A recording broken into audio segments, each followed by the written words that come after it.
Let's dive right into today's explainer. We're exploring something called the three-harvest model.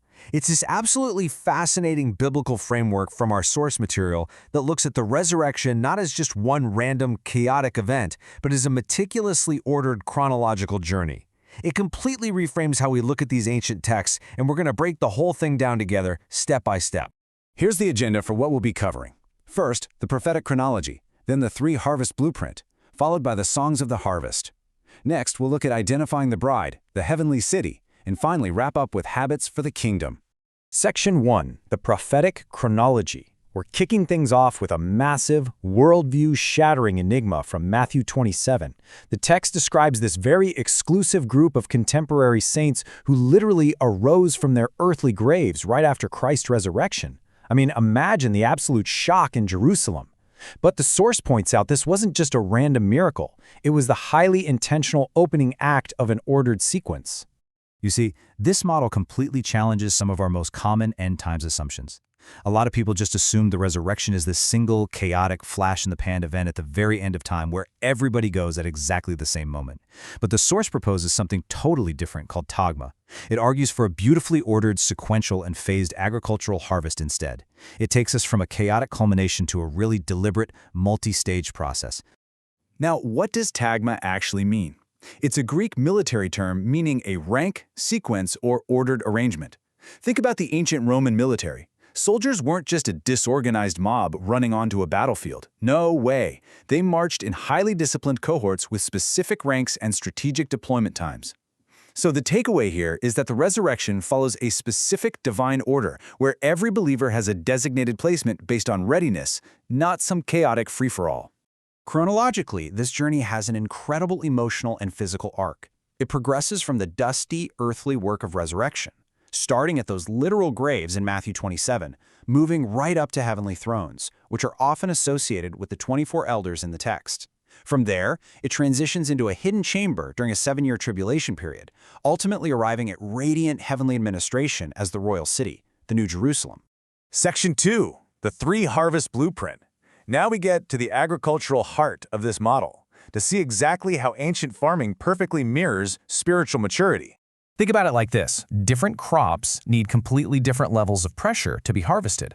Soft barley is the earliest to ripen, right? Because the grain is exposed and soft, it literally only needs a gentle toss in the wind with a winnowing fork to separate the wheat from the chaff. That symbolizes the early first fruits and the bride. But hard wheat, that ripens later and takes the heavy, crushing pressure of a wooden threshing sledge to break its tough outer shell, representing mid-tribulation believers. And finally, grapes. Grapes require the absolute crushing weight of a winepress, representing those who endure the intense end-of-the-age completion.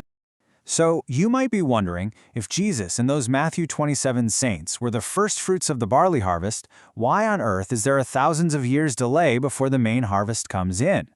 Well, the source clarifies that the biblical Feast of First Fruits simply initiates the counting. Legally speaking, the season of harvest officially began on that day, and it remains prophetically open. We are literally still living within that exact same continuous harvest season today, until it reaches total completion. Section 3, Songs of the Harvest. The crucial point here is that these farming phases aren't just theoretical metaphors. The source links these crops directly to 3 distinct experiential songs in the book of Revelation, and each group sings a song that perfectly reflects their specific prophetic journey. Revelation 5 is the barley song, full of joyful awe, celebrating an early, gentle rescue and enthroned redemption. Then you have Revelation 14, the wheat song. This is sung exclusively by those refined under intense pressure and trial. And finally, Revelation 15 is the grape song. This one is sung by those who endured the deepest pressures of the final conflict. It carries the heavy, hard-won triumph of victorious endurance. Section 4, identifying the bride. Which brings us to one of the most vital theological questions in this whole framework. Who actually forms the bride of Christ? The source brings in a really fascinating analogy here. Just as Eve was taken from Adam's side, the bride is a selected company taken from within the main body of believers. Remember those ready saints from Matthew 27? The source links them directly to this concept of the first fruits or the bride. The bride isn't some separate salvation class with a different type of grace. Instead, it's a specific functional group chosen from the broader body based purely on their spiritual readiness and intimate experiential knowledge of the groom. This is foundational. We have to recognize how individual readiness impacts your actual role in the kingdom. Salvation is a free gift of grace, eternally secure.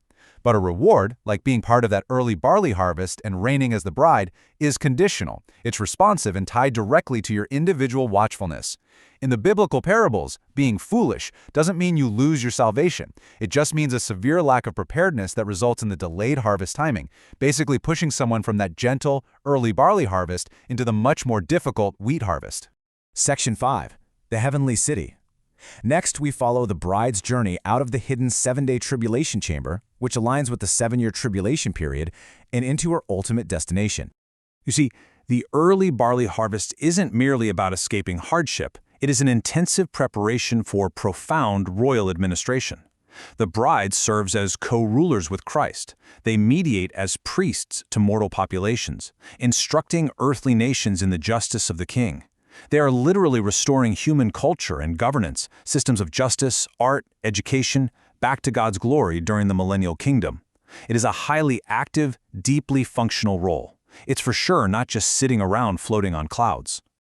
Ultimately, the bride is revealed not just as inhabitants of a city, but corporately manifesting as the radiant heavenly city itself, the New Jerusalem described in Revelation 21. Believers who started as first fruits, rising from dusty earthly tombs, have now totally transformed into the glorious administrative center of the kingdom. They literally become the living infrastructure of God's dwelling place. It's an incredible visual transition. Section 6. Habits for the Kingdom. As we close the loop on this massive chronological story of redemption, we have to ask, how does this actually instruct us to live today? Drawing heavily from Jesus' parables, the source emphasizes 3 absolutely crucial daily habits. Number 1, watch, maintain vigilant expectation. Number 2, pray, cultivate intimate proximity to the groom. And number 3, prepare, maintain spiritual readiness, just like the wise virgins gathering extra oil. That extra oil represents the deep, hidden reserves of the Holy Spirit and a cultivated inner life. That is exactly what sustains you when the wait gets incredibly long, and it's what ensures believers are counted worthy of that early barley harvest.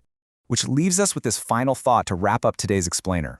Since this framework shows us the resurrection is a clearly ordered harvest rather than just some random event, we really have to ponder how our daily spiritual readiness is actively dictating our future royal role. As that agricultural clock of redemption ticks forward, what level of preparation are you cultivating right now for your role in the coming kingdom? Think on that. Thank you so much for joining me for this deep dive, and I'll catch you on the next explainer.